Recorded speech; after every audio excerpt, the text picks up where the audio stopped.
genre.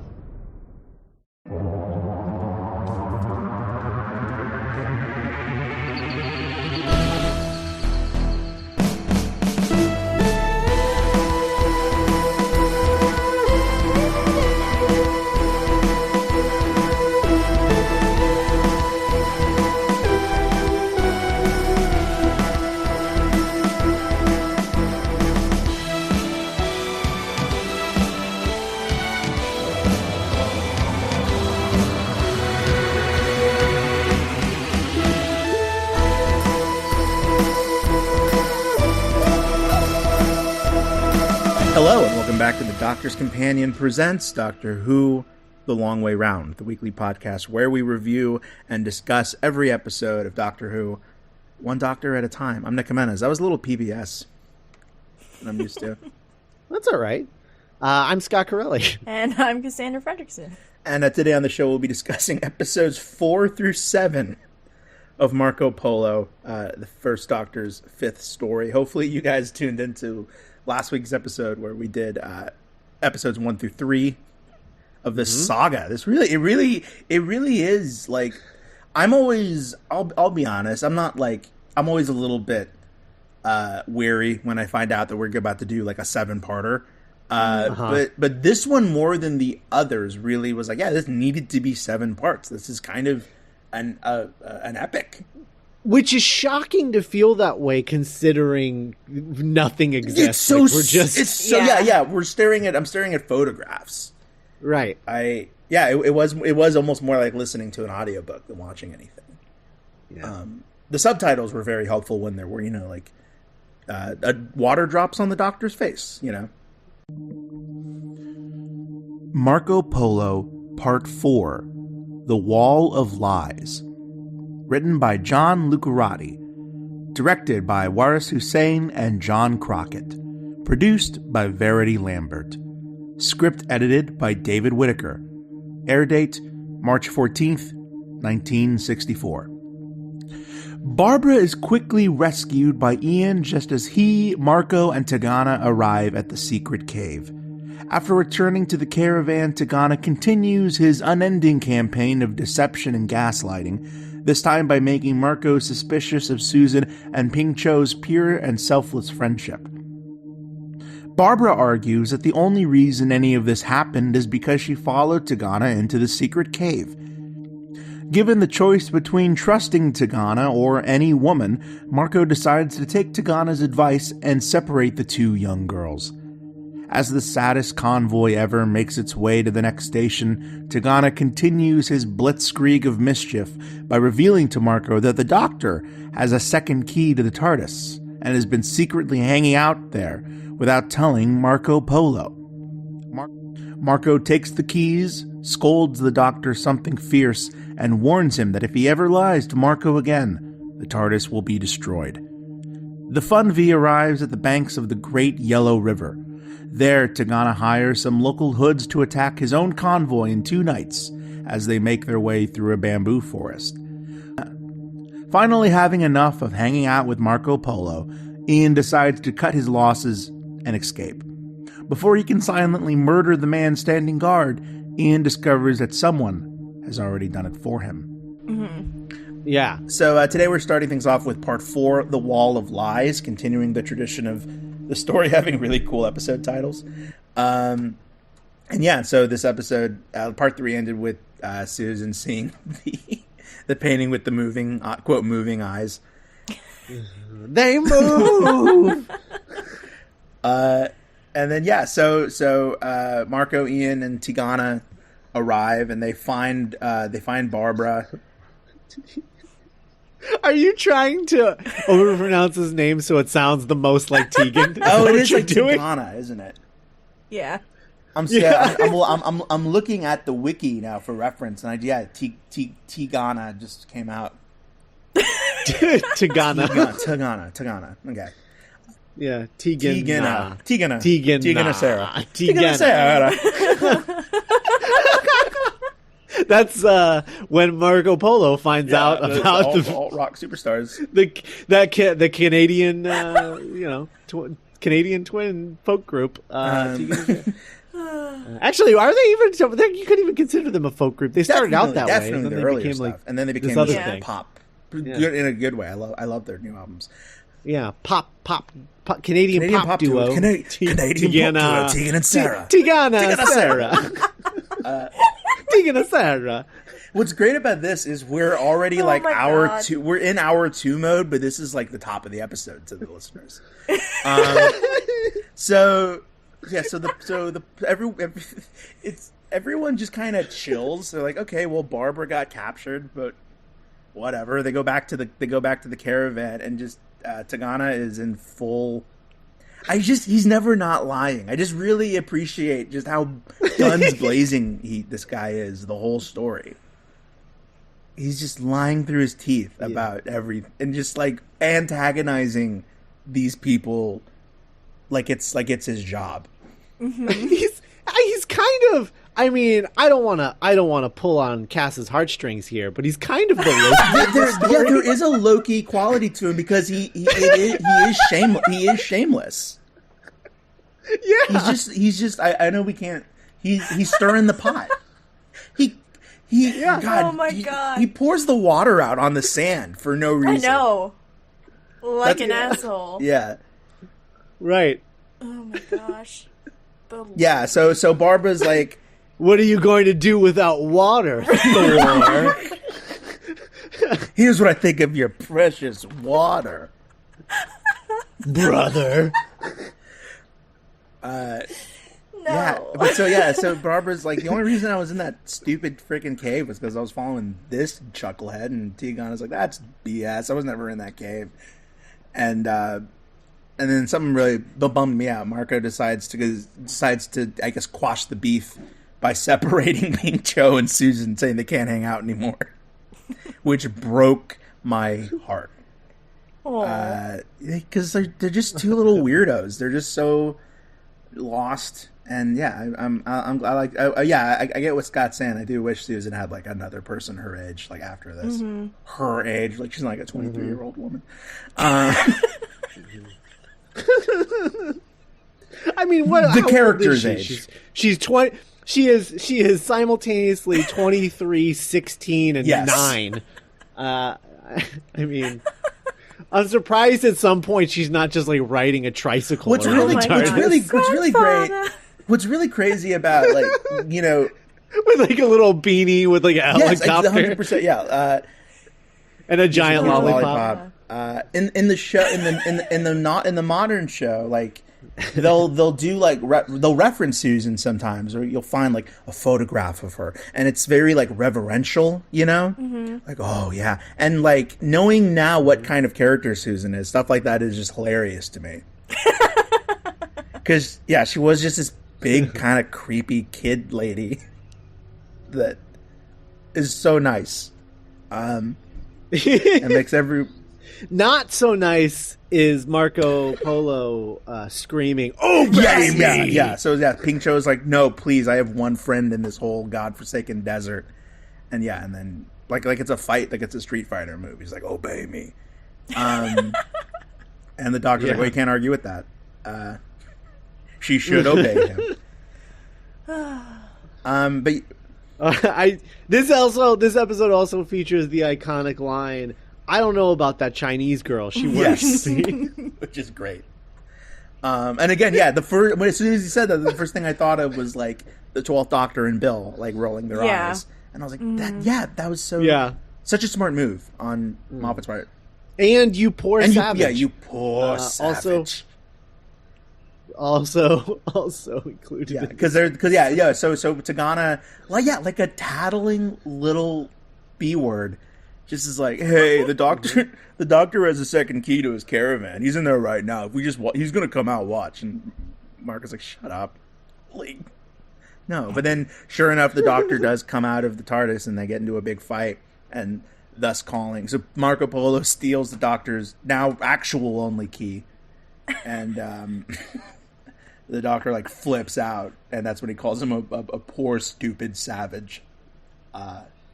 I'll be honest. For some reason, I really got in my head that that the reason that he calls him a poor savage is because Marco Polo hadn't heard of Tegan and Sarah yet. You poor savage, never heard. And then he plays closer, and Marco's in it. Tegan and Sarah. Oh my god! You've never heard the Khan, you poor stupid savage. I like the idea of Doctor Who being a early 2000s alt rock guy. Oh my god! Just Tegan and Sarah. Tegan and Sarah. Yeah. It'd be interesting to see what someone like the Doctor, if like someone who's living outside of time, and it's difficult to portray that on a TV show because he can only travel to the 60s when he's in the 60s, when the show was in the 60s. Oh sure, the actual present is off limits. So it's really right. So it's hard to really calculate, but it would be interesting if like the Doctor was real, like what his favorite groups were, because would the Beatles mean anything to him if they were just another music group? All of time, he's almost more like what I think about kids now. Like if you were like a 14-year-old kid and you read about Led Zeppelin the way I did, like Led Zeppelin, okay, they could just like if they're on Spotify, they could listen to all of Led Zeppelin in an afternoon. Mm-hmm. And that's how the Doctor probably would experience pop culture, which is like absent of time, absent of context. And I'm just like, that's weird how like kids today almost would relate to him more than we would. Yeah. It's true. Because they're all time travelers now. Because David Tennant would reference like the Muppet movie and Harry Potter and like a 70s punk band in like one episode. Mm-hmm. That's interesting. I don't know. Yeah, I was just thinking about like the idea that the first Doctor would be really into Tegan Sarah, even like more than like the Beatles or Elvis or something. And it'd just be like, oh yeah, because he could be, because like it doesn't matter to him. Music history means nothing to him. He doesn't have that prejudice that so many people have about like the music kids are listening to. Because we're all kids to him. Right. Right. That's cool. That's fun. Because it's like simultaneously happening and already having happened. Yeah, he could be truly objective. Right. Exactly. Yeah.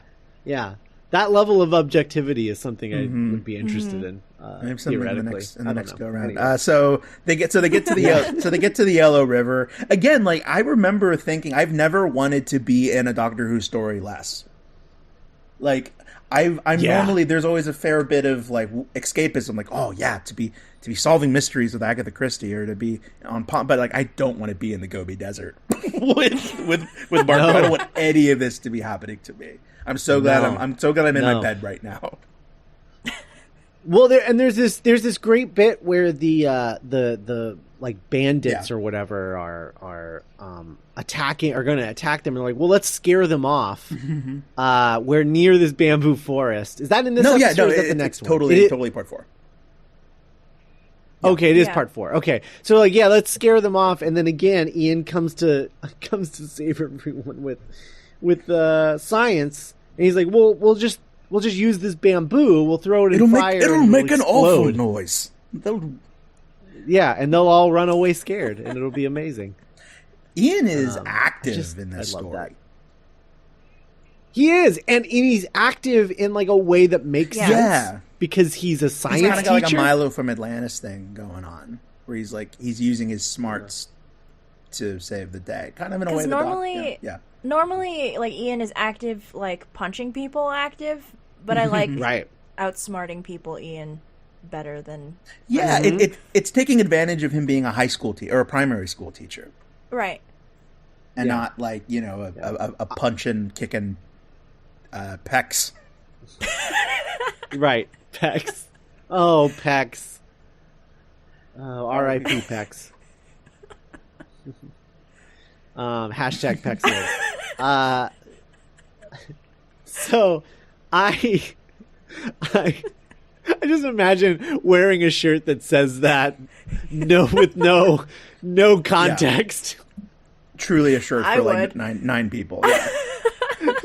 Hashtag Pex lives. What does that mean? Anyway. Oh god. Well, yeah. So Ian like knocks out he does knock out a guard. Well, he's going to knock out a guard, and this is the cliffhanger. But the guard is already dead. Right. So, yeah. He cuts through the tent in a nice piece of animated. Yeah. Like yeah. He breaks a plate and cuts through the tent, but like in the reconstruction, they sort of like animate it so his little paper doll arm like cuts through the tent. Yeah. Marco Polo Part 5, Rider from Shang 2, written by John Lucarotti, directed by Waris Hussein and John Crockett, produced by Verity Lambert, script edited by David Whitaker, air date March 21st, 1964. His guilt getting the best of him, Ian decides to warn the others of the danger. While Marco and Tegana arm themselves, Ian uses his science smarts to drop a bunch of bamboo onto a fire, causing a noisy explosion that scares the bandits away. To celebrate scaring all the bandits away, Marco lets Susan and Ping Cho hang out again, and Susan is relieved and delighted to have her first and only same-age friend back in her life. Everyone but Marco Polo kind of just assumes that Tegana is habitually betraying them, but Marco himself is distracted by the arrival of a messenger who's traveled 300 miles on 300 horses to tell Marco Polo to hurry the heck up and get to Changting already. While Marco and the others hurry off to the city, Tegana plots to steal the TARDIS again.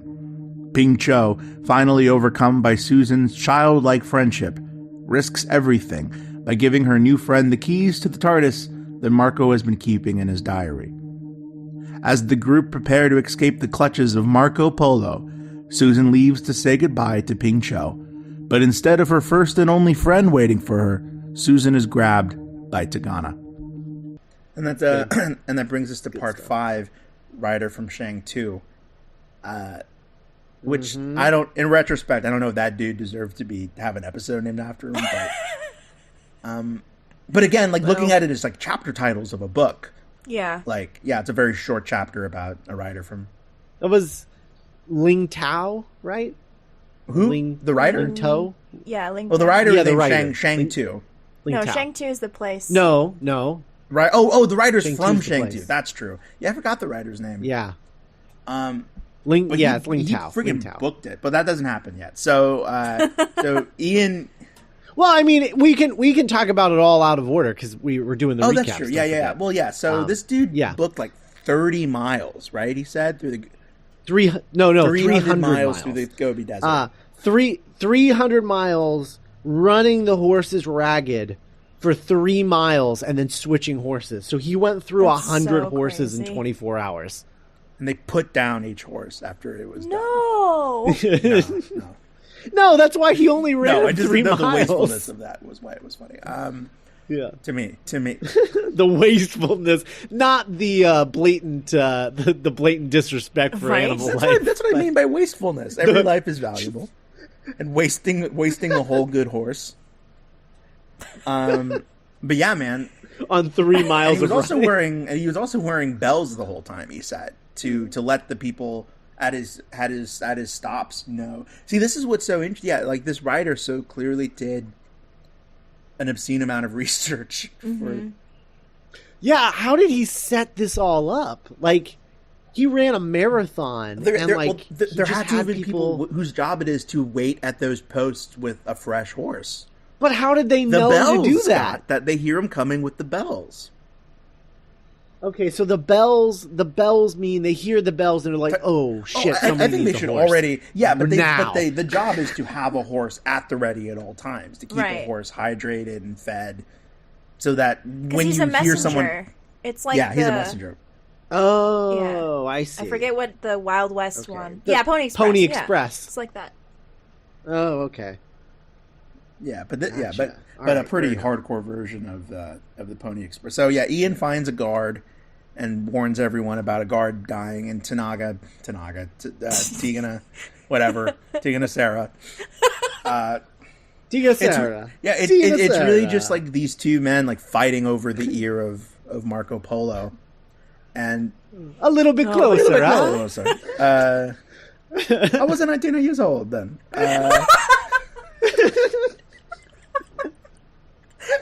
Oh man. I know what I'm going to be doing with myself for the rest of the day is I'm fluttering about my apartment. Listening to Tegan and Sarah and singing along with the just Italian saying Tegan and Sarah titles. So then the bamboo thing happens where it explodes noisily, and a couple people die. Tegana legit kills someone. He kills someone because he's about to find him. He's about to rat him out. Yeah. And so after the attack, everyone kind of realizes what's important most in life and reunite Susan and Ping Cho. And everyone's allowed to walk freely again and not be prisoners. Right. This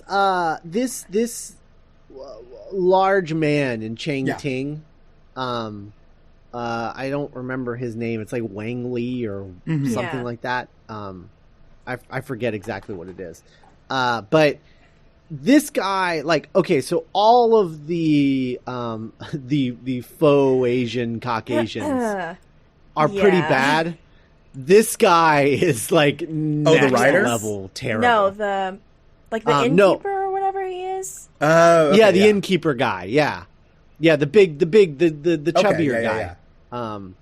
Yeah. He has the high pitched voice and. See, I thought he was. I know exactly who you're talking about because I thought he was Kublai Khan for 2 episodes.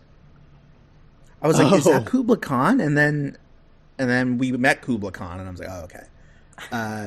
He's not great. He's almost we're almost in Breakfast at Tiffany's territory with him.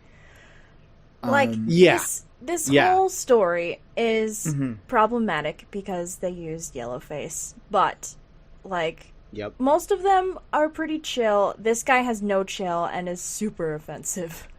Yes, it is him and the guy that is introduced in the next episode. Those two especially are the two really, really, really bad ones. But we'll save him because I have a lot of things to say about that guy in episode 6. So the message writer whose name I can now confirm is Ling Tao arrives with a message that's saying hey, the caravan is being called Marco is being called to the city of Changting, and you gotta go. And so Marco's like, okay. I just felt so bad for the freaking companions and the doctor because now they have to ride on horseback for 6 days. I think Marco Polo said. Yeah.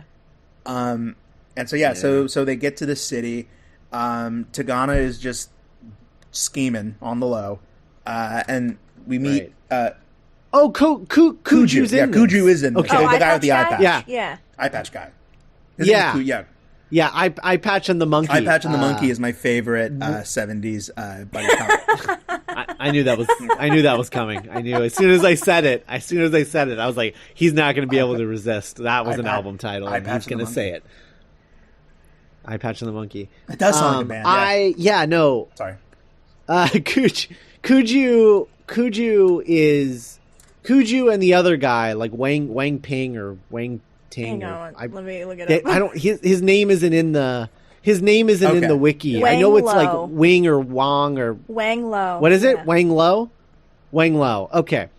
Wang Lo and Kuju are next level bad as far as Yellowface is concerned. Kuju is just this crazy guy. He does look like, I will give him credit, he looks like an anime character. Not that they knew what that was when they were making this. This is what anime characters were designed off of, is characters like this guy. Yeah. He really just looks like a random dude in an episode of Avatar or some guy in Cowboy Bebop or something. Yeah. He's got the eye patch, and he's suns out, guns out, and he's got a monkey, a pet monkey on his shoulder. He's like a monkey pirate. And listeners, I can't overstate how fake the monkey looks on his shoulder. Yeah. No, it's a stuffed animal monkey that he just has propped on his shoulder. It doesn't move. And then the episode ends with Ping Cho. So Marco Polo has been keeping the key to the TARDIS inside of his journal that he's been narrating with, and Ping Cho has promised Marco Polo that she won't tell anyone where the key is, but her friendship with Susan's kindness is so pure and so strong that Ping Cho risks everything to help her friend and gives the TARDIS key to Susan. And the two friends, like two ships passing in the night, say goodbye to each other. But then she's grabbed by Tegana at the end, and that's the cliffhanger. Yeah. I have an interesting note about our eye patch friend. Great. Because we were talking about like the Indiana Jones map, and I was like, "Oh, this guy has a monkey, like the bad guy in Indiana Jones." Dude was literally in Indiana Jones. The Raiders of the Lost Ark. Oh wow! Was he the guy with the Nazi monkey? He's the guy that translates the staff for Indiana Jones. Oh my god, I remember that guy. Oh my god, that's amazing. Oh, someone from Raiders of the Lost Ark was in this, right? And he was in Yellowface and had a stuffed monkey on his shoulder. Show business in the 60s. Man, now I wish the Indiana Jones guys were on here. He stayed working. That's like almost a 20-year difference. Mm-hmm. Yeah. Marco Polo Part 6, Mighty Kublai Khan. Written by John Lucarati. Directed by Waris Hussein and John Crockett. Produced by Verity Lambert. Script edited by David Whitaker. Air date March 28th, 1964. Tegana holds Susan hostage in exchange for the TARDIS keys to be returned to Marco Polo. Ian agrees to Tegana's demands and places the blame on himself for the whole plot. Ian lays it all out on the table by explaining to Marco the true spectacular nature of the TARDIS, but unfortunately for Ian, Marco Polo is the worst. He thinks Ian is just covering for Ping Cho, who is truly behind all of this. Overhearing this, Ping Cho decides to cut her losses and flee the caravan. Finally arriving at Kublai Khan's palace, the Doctor and Kublai Khan form a common bond over how old they both are. Ian finds Ping Cho hiding out in a small town, but on their way to reunite with the others, they are met by Tegana, who is now wielding a sword. So part 6. Wow. Mighty Kublai Khan. The British accent really hits that eye, I noticed in the story. Kublai Khan. Mm-hmm. They really, I'll say this is probably one of the most distracting instances of the... I mean, granted, it's not... I don't think that it's established yet at this point, but the idea that the TARDIS translates by giving everyone a British accent... Right. This is the most distracting version of that.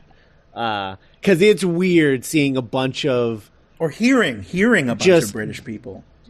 Yeah, hearing a bunch of British people obviously being Asian characters, but like being very British.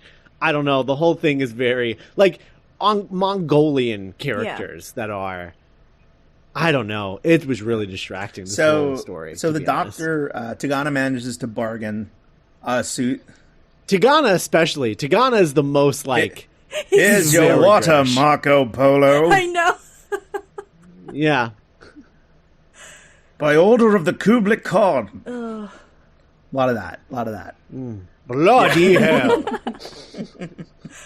I think my favorite part about this episode is the fact that the Doctor like plays backgammon, and he is winning. He has like half of the empire now. That's in 7. That's in 7.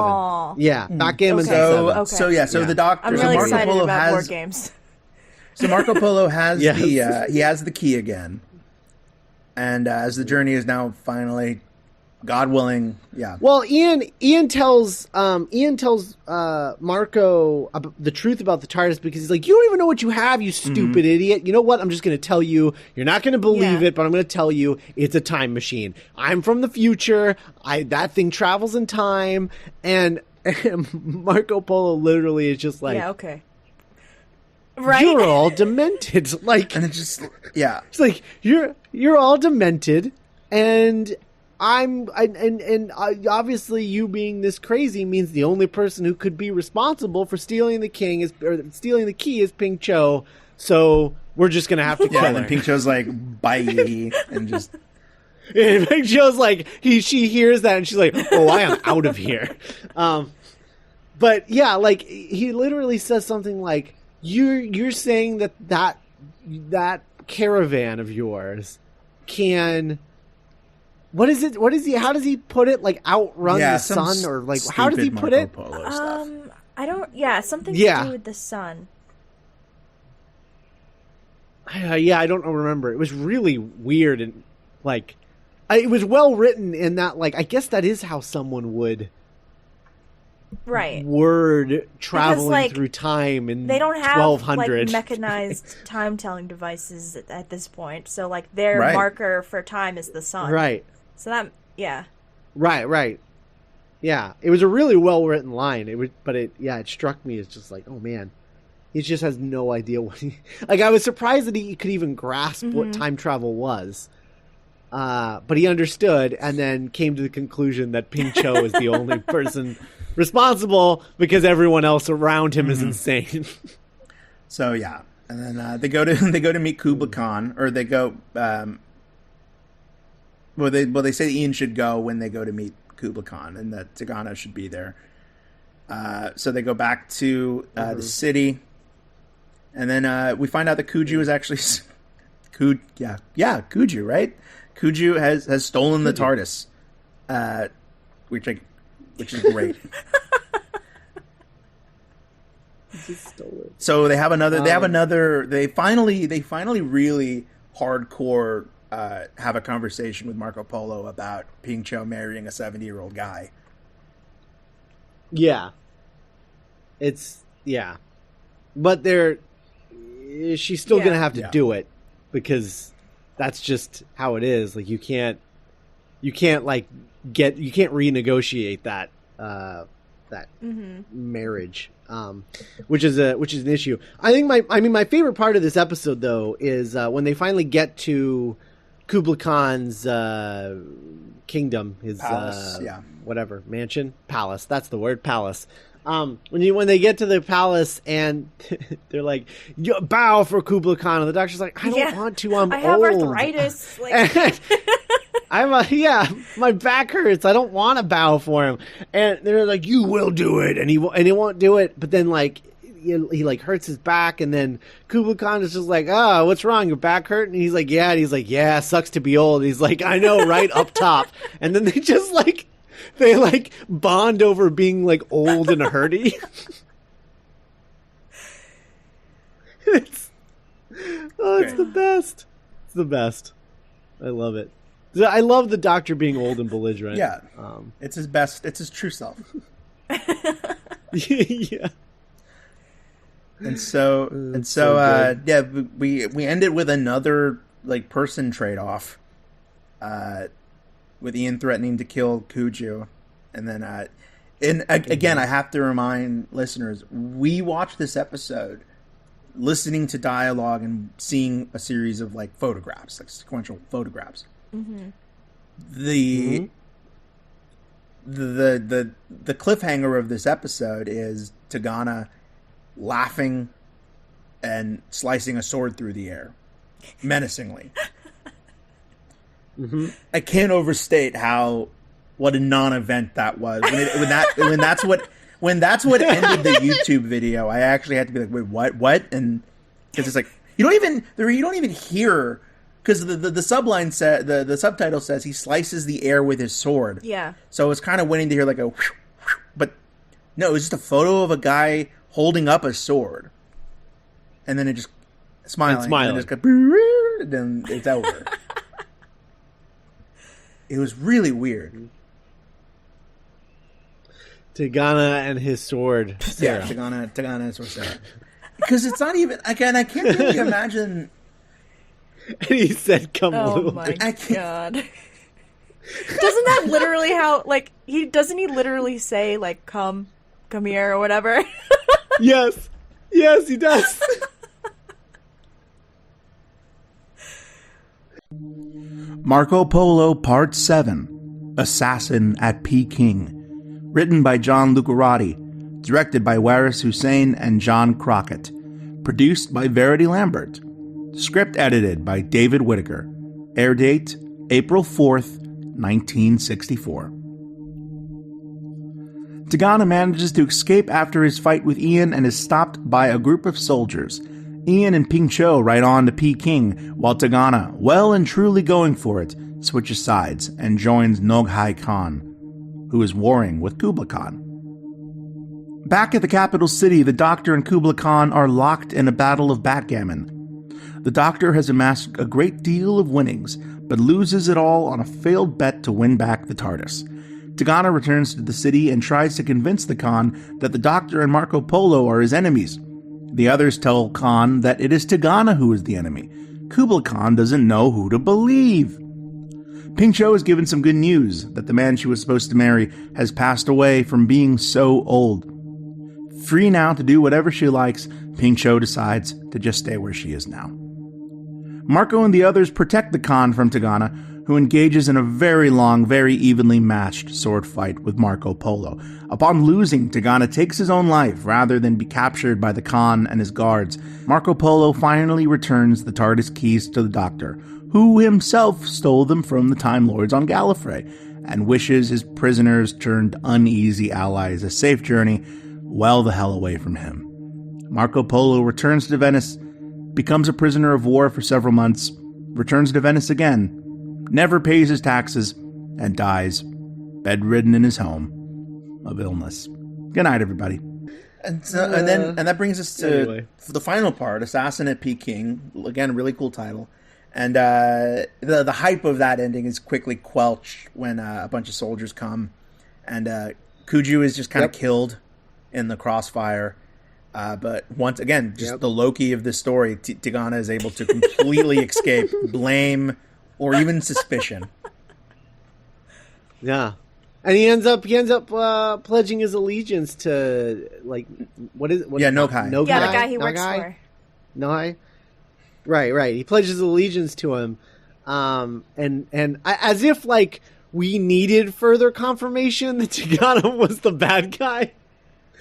I don't know. Cass, would you? We're at your favorite part now. You want to tell the listeners heck yeah. So like about the I love it. Just cuts to the Doctor and Kublai Khan playing backgammon, and the Doctor is up like half of the Empire. Like they're betting, and the Khan just keeps losing. So the Doctor's like, all right. I do feel like it's important to note that they are playing backgammon on Kublai Khan's throne. They're sitting in chairs on either side of his throne and have the game set up on the throne. Like it's amazing. Anyway, continue. And so he's like, all right, I've been having a win streak, so I'm gonna bet this gift that Marco Polo hasn't given you yet, but it's pretty cool. I want it back. And then he loses, which is so good. Oh my god. So specifically, he has won. They have played so much that he has won at this point. 35 elephants, 4,000 white stallions, 25 tigers, the sacred tooth of the Buddha, and the entire commerce of Burma for a year. That's what he's won. And then I love that he's so trying far. to talk the Doctor down. Like he's like, "Well, I haven't even seen this gift yet. Why don't you just have the entire island of Sumatra?" And I'm like, "What?" Yeah, it's so crazy. And then his wife shows up, and he's like, "Oh, you can't tell her I've been gambling." Yeah. And then I love it. Yeah, and then Marco finally kind of admits that maybe he's been being a tool bag this whole time about the TARDIS. Yeah.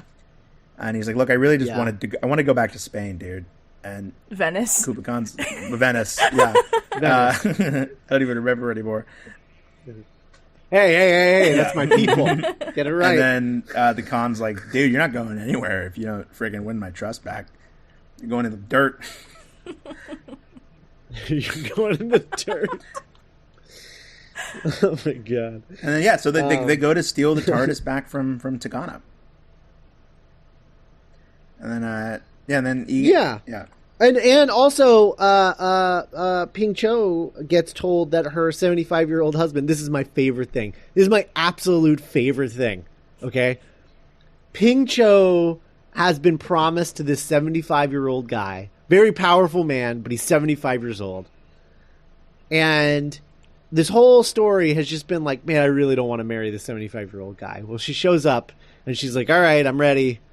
And they're like, well, funny story. So you're promised your soon-to-be husband found out that he was going to marry a beautiful young woman, and he thought to himself, well, I'm 75 years old, and that's probably not a great match. So he was like, yeah, I think I'm going to need an elixir of life. If I'm going to marry 16-year-old Ping Cho, I'm going to need an elixir of life because I'm not. She doesn't want me to die a year from now and leave her alone. Right. So he goes on a journey to find an elixir of life, finds it, drinks it. It ends up being complete BS, and he dies. It's amazing. Yep, so he's dead. Great news for Ping Cho. Yeah, and she's like happy, and Kublai Khan is like, "What? You're not going to cry for your beloved?" And she's like, "I didn't even know that dude." Yeah. Like, what? Who am I crying for? I don't even know who he is, and now I'll never know. I don't care. Whatever. So the doctor and everyone else are being imprisoned again, but they know that Tegana is going to kill the Khan because he's sworn allegiance to the Nogai. So we get one last bit of action, Ian.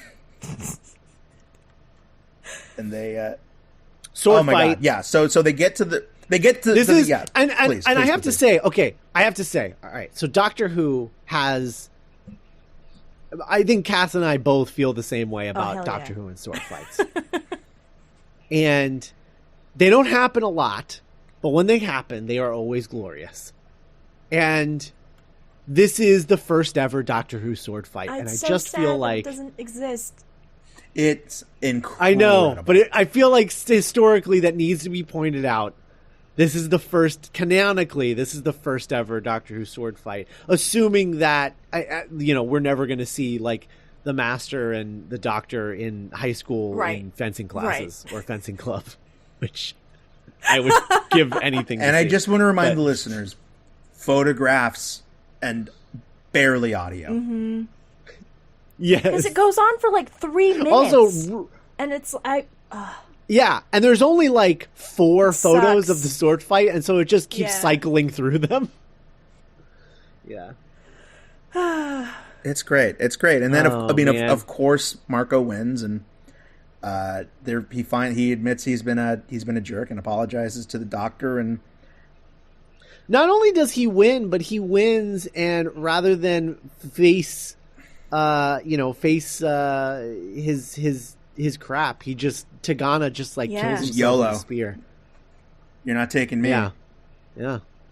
Yeah. He just goes for it and kills himself. And the Khan, the Kublai Khan, gives Marco Polo permission to return to Venice, and one final goodbye between Ping Cho and Susan, BFFs for life, and they continue hurtling into the starscape as Marco Polo wonders where could they be going next.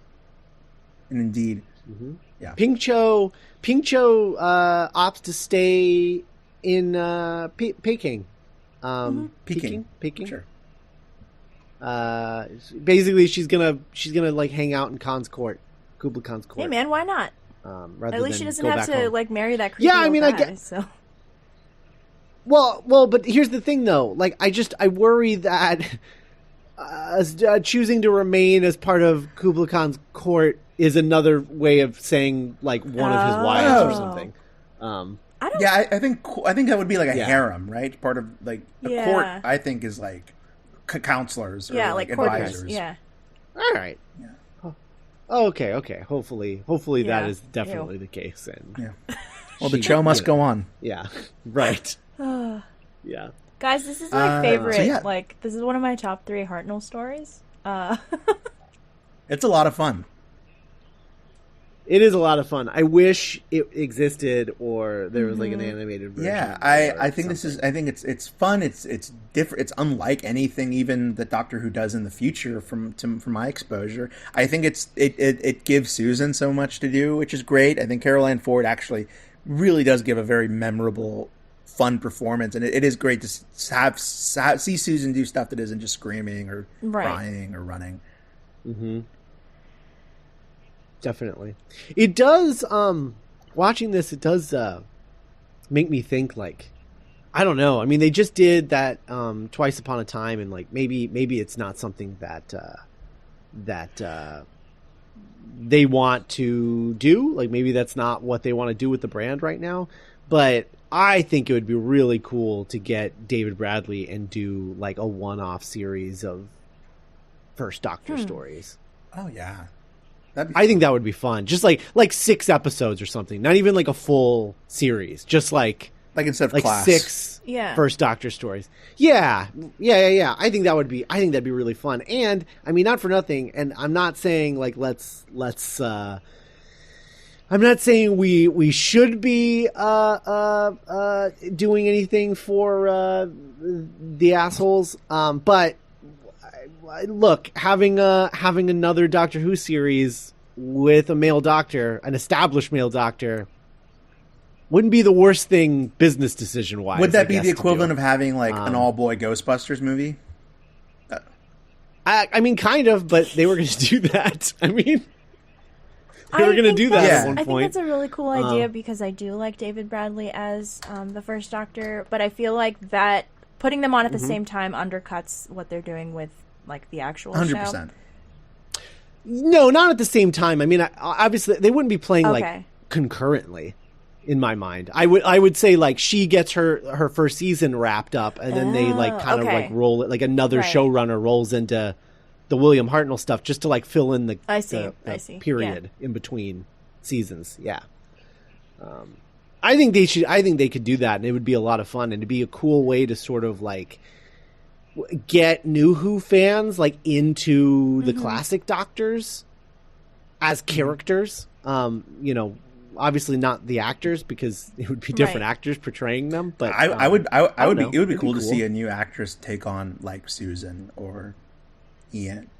Oh, we already have her. Oh, that's She's true. in Adventures in Space and Time. Yeah, it's all the pieces are there. So, right. I mean, they've cast I think all of his companions except like Dodo. And right, isn't she the only one that they haven't recast in something? Yeah, because they had Ben and Polly in Twice Upon a Time, and they had... Right. Steven. They haven't cast Steven, right? Oh, wait. Or did they? Was Steven... Yeah, no, they have cast him, because he's in Adventure in Space and Time. Oh, there's that montage, right? Yeah. There's that... Yeah, right. That montage of time passing where he keeps taking, like... publicity shots with his new companions, and he's getting like more and more tired and depressed. A lot of so this was a lot of fun. If I would definitely think it's worth going if you're interested in the reconstructions or classic Who. This is definitely this is one of the most fun Hartnell story I've yet to watch. Oh, the next one is Bonkers. Yeah. That's like another one of my favorites. But cool. Keys of Marinus. What is the next one? Oh, Keys of Marinus like, is fantastic. This is my favorite like, serious historical. The Romans is my favorite like silly historical for Hartnell, and then Keys of Marinus is just my favorite bonkers, crazy bananas story in Hartnell. So yeah, Keys of Marinus is so good. Keys of Marinus and yes. Dalek Invasion of Earth, I think, are my two favorites. Yeah, those are my two favorites. So yeah, exciting stuff to come. And if any of this sounded interesting to you guys, or you enjoy this podcast, there's lots more at. If it didn't sound interesting, I what know, the hell right? have you Like, been oh God, is listening it to? over yet? I just want to hear the credits. Duelinggenre.com is where you can find all of our shows. At TDC Pod is where you can tweet at us about anything Doctor Who related, or any thoughts you had listening to the episode. Hearing from you guys, it's the second coolest thing about the show. For me, the first coolest thing is, of course, talking to these two. Email contact at thedoctorscompanion.us. Tumblr, we could use some tumbles. You could use some more Tumblr action. And as always, the Facebook. I don't even go on Tumblr anymore, to be totally honest. Special thanks to Patreon associate producer Ed Foster. Be sure to go on duelinggenre.com/support, and you can support the show like Ed. For as little as $5 a month, you can get access to over 100 podcasts, well over 100 at this point. And we try to keep those evergreen, so they're as enjoyable, hopefully, as they were the day we recorded them. And we really appreciate your financial help. It's how we get to keep doing cool stuff. And we will see you guys next time when we review Patrick Troughton's The Second Doctor's Adventure, The Macra Terror.